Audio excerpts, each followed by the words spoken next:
Novel کا مرکزی خیال۔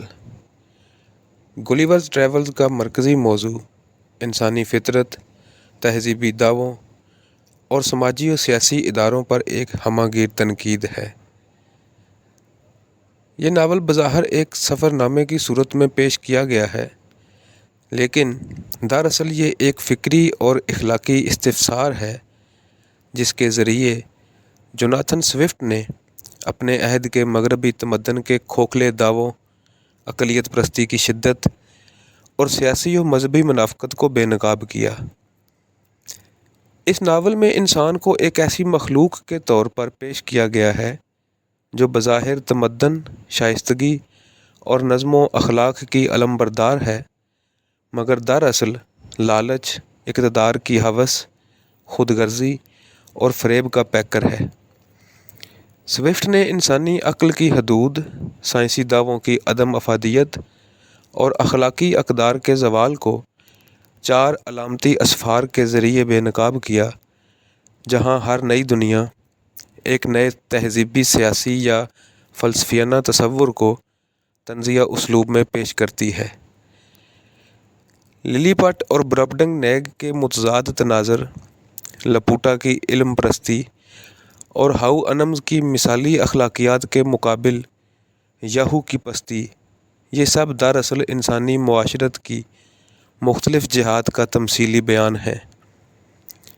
سوفٹ نے نہ صرف اپنے عہد کے استعماری، اشرافی اور سائنسی رجحانات کو تنقید کا ہدف بنایا، بلکہ ایک ہمہ گیر انسانی زوال کی داستان کو عقل و وجدان کے سنگم پر کھڑا کر کے قاری کو دعوت فکر دی۔ اس لحاظ سے یہ ناول محض طنز یا تمثیل نہیں، بلکہ تہذیبی خود اعتصابی کی ایک کٹھن اور گہری کاوش ہے۔ دیگر موضوعات: ناول گلیورز ٹریولز کے مرکزی موضوع کے علاوہ اس میں کئی ذیلی موضوعات ایسے ہیں جو نہ صرف اس کی فکری جہت کو وسعت دیتے ہیں بلکہ انسانی تہذیب اور شعور پر گہرے سوالات بھی قائم کرتے ہیں۔ یہ موضوعات نہ صرف کہانی کی تمثیلی ساخت سے جڑے ہوئے ہیں، بلکہ ان کی تہہ میں سوفٹ کی گہری فکری بے چینی اور تہذیبی اضطراب بھی پوشیدہ ہے، جو وہ بطور ایک آئرش ادیب اور مذہبی مفکر اپنے قاری تک منتقل کرتا ہے۔ سب سے نمایاں ذیلی موضوع انسانی غرور اور خود فریبی کا ہے۔ سوفٹ نے اس ناول میں انسان کو بار بار ایک ایسے مقام پر لا کھڑا کیا ہے جہاں اس کی خود ساختہ برتری، اقلیت پسندی اور تہذیبی فخر کی بنیادیں ہل جاتی ہیں۔ للی پٹ میں چھوٹے قد کے انسان خود کو طاقتور اور مہذب سمجھتے ہیں، حالانکہ ان کے باہمی جھگڑے اور چھوٹے چھوٹے مسائل انسانی غرور کے کھوکھلے پن کو ظاہر کرتے ہیں۔ اس کے مقابلے میں برپڈنگ نیگ میں گلیور کی اپنی پستی اور کمزوری ظاہر ہوتی ہے، جو انسانی وجود کی وقتی عظمت کو چیلنج کرتی ہے۔ یہ تمثیلیں انسان کے خود ساختہ مرکزیت کے تصور کو زائل کرتی ہیں اور اس کے فکری مقام کو کائنات میں ایک حقیر اکائی کے طور پر پیش کرتی ہیں۔ اس ناول کا ایک اور اہم موضوع علم و عقل کی افراط اور اس کی بے مقصدیت ہے۔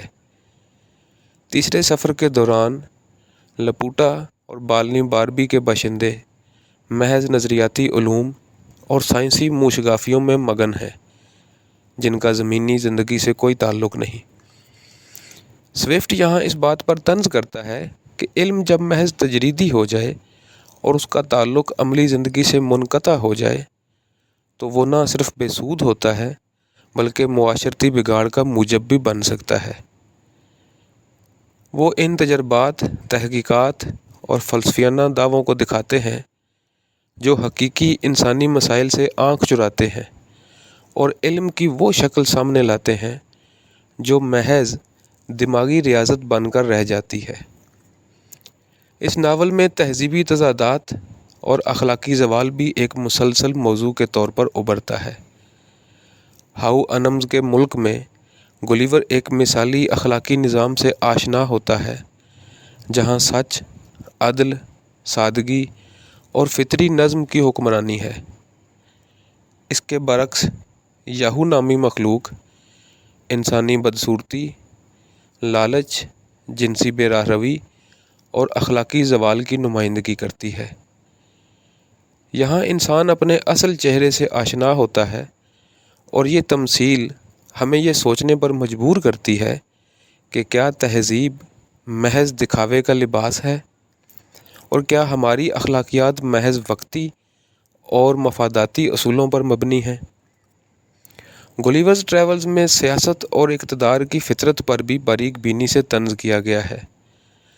سوفٹ نے للی پٹ کی عدالت، دربار اور سیاسی سازشوں کے ذریعے اس زمانے کی برطانوی سیاست کا استعاراتی خاکہ پیش کیا جس میں طاقت کے حصول اور استحکام کے لیے اصول قربان کیے جاتے ہیں۔ حکمران طبقہ نہ صرف خود غرض ہے بلکہ وہ عوامی مفاد کے بجائے اپنے ذاتی اقتدار کو مقدم رکھتا ہے۔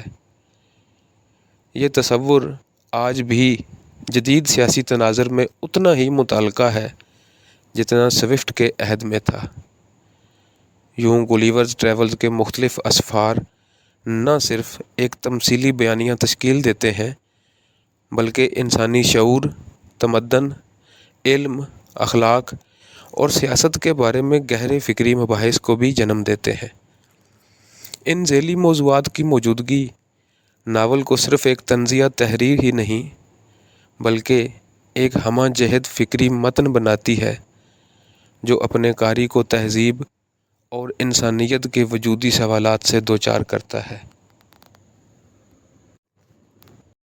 اگر آپ کو یہ ویڈیو پسند آئی ہو تو ویڈیو کو لائک اور ہمارے چینل کو سبسکرائب ضرور کیجیے گا۔